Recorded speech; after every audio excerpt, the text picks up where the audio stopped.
I want to ask you about Officer Michael Fenone because this is a video that went viral several weeks ago where you're following him in the hotel. You laugh when I got 22 years. Now you don't even want to look in my eyes. You coward. You're a traitor to this country. You had some friends that were with you that recorded it and right-wing members of the media. What is your issue with Officer Fenone? My issue comes in specifically with Officer Fenone and Officer Dunn. They weren't part of my trial, but they both sat in for my trial. And specifically, Officer Dunn sat at my trial just a couple feet away from my mother. While they sentenced me to 22 years, my mom was sobbing. Officer Dunn laughed. Again, they weren't part of my case, but to me, it was more personal. Officer Fenone got a traumatic brain injury. I know you've said on the record you do not condone violence. Fenone almost died. I know you didn't beat him, but there were people that did. He was inches from his life. He had a heart attack, traumatic brain injury. Why follow him in a hotel and call him a coward? I don't think Officer Fenone is a coward. I don't think Officer Dunn is a coward. I think the cowards are many of the people that stormed the Capitol that day that were claiming hang Mike Pence and believed in the big lie that the election was stolen, which it wasn't. Other people might have different views on Officer Fenone. And What do you think is more serious, though? Somebody that laughs at your mom or somebody that's beaten almost to death because a bunch of mobsters thought that the election was stolen? What do you think is more serious?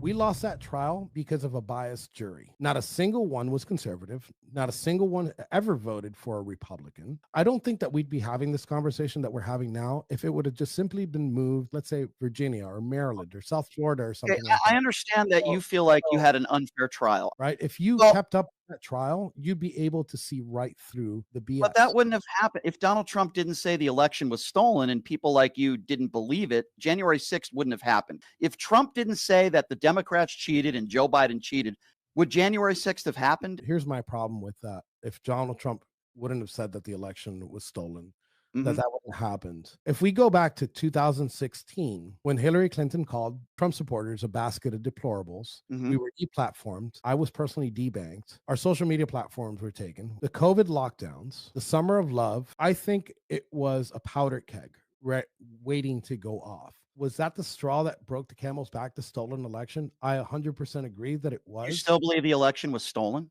I do believe the election. Where's the evidence of widespread voter fraud that would lead you to believe that the election was stolen? What convinced me was the judicial process. And I know that they have nothing to do with each other, but the way that the government methodically took us down for a crime that we did not commit leads me to believe that they're capable of so much more. They beat cops, they pepper sprayed cops. You're okay with those people getting pardons? I think wholeheartedly yes, and not for the same reason that a lot of people may think that I'm okay with the pardons, right? The president said these words throughout his campaign, and he said that he was going to look at these cases on a case-by-case basis. Which they didn't do. And which they did do. In the 1,600 cases, they got pardoned because of the process, the corrupt process. The only solution was a pardon at this case. Then don't storm the Capitol. Don't beat police officers. Don't believe in the big lie. And the thing I would say is, Enrique, back in 2015, when Trump was saying the election was going to be rigged, going to be stolen, and then something happened. Donald Trump won a free and fair election. Hillary Clinton conceded. And by the way, I don't blame Democrats or Hillary Clinton for Black Lives Matter protests. And like you, I don't condone violence. But at the same time, Trump won. And then all these discussions about an election being rigged or stolen went away. Why is it that when he wins, everything seems to have gone fine, and when he loses, it must have been rigged? There are a lot of people that claim that you were an informant for the FBI. And in your Miami hearing, a federal prosecutor, a federal Bureau of Investigation agent, and even your own lawyer described you as an undercover worker and had helped authorities prosecute more than a dozen people. On the record, can you admit that that did happen? What do you say to that? If a naysayer of yours said that Enrique Tarrio, he's a narc, what would be your response to that? I worked with the government in 2013 to take a sex trafficking ring down. So yes, if that's considered a narc, then I'd go ahead and I'd say yes. What do you think about Gay Pride Month, and what do you think about people that are homosexuals in general? I don't care who somebody sleeps with, if they want to parade down the streets. I do have a problem. Is it a big percentage of the LGBT. I think it's a very small percentage, but I have a big problem with like drag queen story hour and sexualizing kids. And I So don't you think inappropriate. I think most Americans have a problem with that. So you have a problem with drag queen reading. When you do that and you read in front of kids and when your boobs are out and like you're showing skin and you're doing that, I have a problem with No child is, and parents are forcing their kids to do that. That's a decision that the parents make. it. Let me ask you a question as far as consistency goes. Would you also agree with me that it's inappropriate for a middle-aged man to go into teenage locker rooms and sexually brag about looking at a bunch of teenagers at a beauty pageant because he owns the pageant? Well, you could also say, as the owner of the pageant, it's your obligation to do that. So you have done that. Now, I'll tell you the funniest is that I'll go backstage before a show. Yes. And everyone's getting dressed and ready and everything else. And, no men are anywhere. And I'm allowed to go in because I'm the owner of the pageant and therefore I'm inspecting it. I'm inspecting. I want to make sure that You're like everything is doctor. good. You're there. Yeah, the dress. Is everyone okay? They're standing there with no clothes. Is everybody okay? And you see these incredible looking women. And so I sort of get away with things like that. Because the guy who you support did that. Would you agree with me that that might be a little bit more harmful than someone in drag reading to kids? I don't want to comment on it because I don't know the specifics of it. Trump talked about it on the Howard Stern show, and he admitted sexually into going into women's locker rooms, teenage girl locker rooms, sexually. And well, I owned the pageant. Okay, you don't like drag queen reading. You think it's inappropriate. Then why not speak to the president of the United States, who talks about grabbing women by the genitals, who has 5 kids with 3 different women, who has unprotected sex with a porn star 2 weeks after Barron is born, who's a liable sexual abuser, who has 25 women that have accused him of or sexual assault, and the guy who literally bragged on the Howard Stern show about going into teenage girls' locker rooms sexually because he enjoyed it. I can't comment towards the Howard Stern thing. Maybe at some point I'll come back on your show. You show me the clip, and we'll discuss those things. As far as I'm not looking for like the perfect like person. He's a very flawed person, very flawed person. But that's not. I'm not looking at that. I'm looking at his stances on policy. I'm looking at how aggressive he is. Towards making these changes, and there has been some aggressive changes that's happened in the past 2 months, and those are things I don't care about who he was or what he's done or what he does with his personal life. It's none of my business. Would you be okay with having a rapist run the country so long as you like some of his policies? I don't think he's a rapist. So he's a liable sexual abuser. He's got 25 women that have accused him of rape or sexual assault. We know that for a fact. Those I go back. I'm not a big fan of the judicial system. Ukraine's going to have to lose a little bit of their country, and that's unfortunate, right? For the Ukrainian people, but that's the truth. That's the nature of war, unfortunately. And if so, what will stop Putin from doing it again? Then, if he gets the land that he wants, like you were just mentioning, and they don't get into NATO, which obviously Putin wants, because it appears as though he's going to get rewarded for invading our allies. What's to stop Putin from doing it again?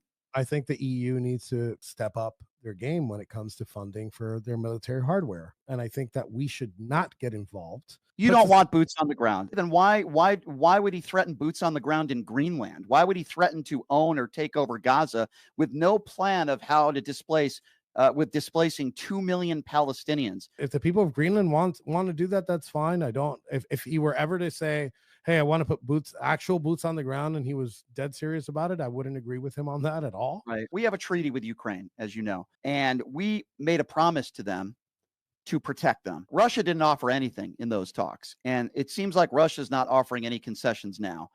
And I've never heard the man who you support, Donald Trump, call Putin what he is, which is a dictator. He's responsible for hundreds of thousands of people losing their lives. You've said it yourself. You don't support violence. Okay, good. I appreciate that. We agree. Vladimir Putin, as you know, invaded Ukraine, and Donald Trump is the guy who said that Ukraine started this. Surely you cannot agree with that. I do believe that statement. I do believe that statement. They were warned not to try to. How would we like if the Russians went ahead and established a footprint in Mexico, right? That is their border. They don't want them to join NATO, and they were warned multiple times, and they continued to do so. And so invade a country and kill a bunch of innocent people? I think that the Russians are doing what the Russians think is best for them. The Nazis did what they thought was best for Now, them too, but that doesn't make it right. Ashli Babbitt, that whole situation was investigated. She was there because she thought the election was stolen, and she tried to break through a window. There was a guy with a gun, and people were heard saying, "There's a gun, there's a gun." She lost her life because of it. a lieutenant with multiple infractions with his firearm shot 120-pound woman with no weapons or nothing. I believe that she was murdered. I believe that he acted maliciously. So just let those people break through the window 15 feet away from a bunch of politicians. It wasn't just her. There were 40, 50, 100 people in that room, and he points his weapon. They shouted out multiple times, "He's got a gun, he's got a gun." That did not deter her. And again, 15 feet away from politicians that were there were people there that admitted they wanted to do harm to Mike Pence and some other politicians. What would have happened if that officer had just let them break through that window and got at those politicians? What do you think would have happened next, Enrique? At that point, you have no other choice but to let them. Then why is it that I hear people like you complain about some of these Capitol Police officers that let people in? You can't have it both ways. I've heard you and others say, well, there were Capitol Police officers that day that let people in. Well, isn't it the same premise then? You either take out a gun and start shooting people, or if it's 100-1, you let them in. So why would you complain about that then? Well, I didn't complain about the officers letting anybody in. They did let people in. So do you agree with that action then, that behavior? I believe that you shouldn't shoot into a crowd of people. You either shoot or you let them in. Yeah, you have two choices. At that point, I believe that he should have let them in, because here's another thing. Let's say they would have broken through, let's say instead of just Ashli Babbitt breaking through the door, those 50 to 100 people that you say, what are 32 rounds going to do?